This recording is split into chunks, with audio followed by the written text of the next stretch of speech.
কেউ কিছু খাবার দিয়েছেন ভাই? ভাই কেউ কিছু, বাবা করে টাকা দাও বাবা, 2 দিন ধরে কিচ্ছু খাই না বাবা, খিদের জ্বালা মরে যেতেছি বাবা, করে টাকা দাও বাবা। কি বলেন? আপনি 2 দিন থেকে কিছু খান নাই?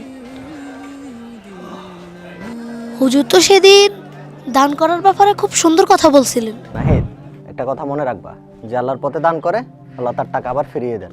আল্লাহ তাআলা কোরআন মাজিদে বলেন, তোমরা আল্লাহ তাআলার পথে যা ব্যয় করো তিনি তার পরিবর্তে তা পূর্ণরূপে ফিরিয়ে দেন। কিন্তু এটা তো খাতা কেনার টাকা, পরে যদি আর না আসে তাহলে আমি কিভাবে খাতা কিনবো? যাক, আল্লাহর উপর আমার ভরসা আছে, আল্লাহ নিশ্চয়ই দিবেন। আচ্ছা আপনি থাকেন, আমি আসতেছি।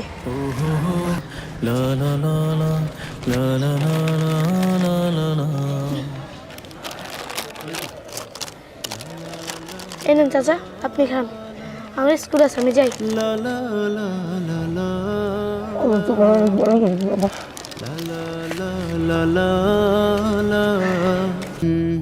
আমার টাকা কি আসলেই আসবে?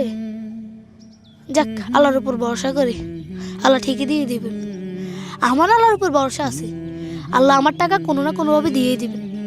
হয়তো কিছুদিন কম লিখবো, হয়তো স্যারের কাছে একটু বকা খাবো, কিন্তু আমি তো একজন ক্ষুধার্ত মানুষের মুখে খাবার তুলে দিছি, এটাই আমার কাছে বড় প্রাপ্তি।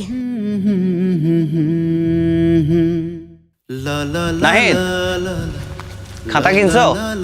না বাবা, আমি ওই টাকাটা ভিক্ষুককে দিয়ে দিয়েছি। পুরো টাকাটাই? বাবা, কারণ হুজুর বলেছে সৎকা করলে আল্লাহ ওই টাকা ফিরিয়ে দেন, আর টাকা তো পাবোই। জানো বাবা, লোকটা খুব ক্ষুধার্ত ছিল।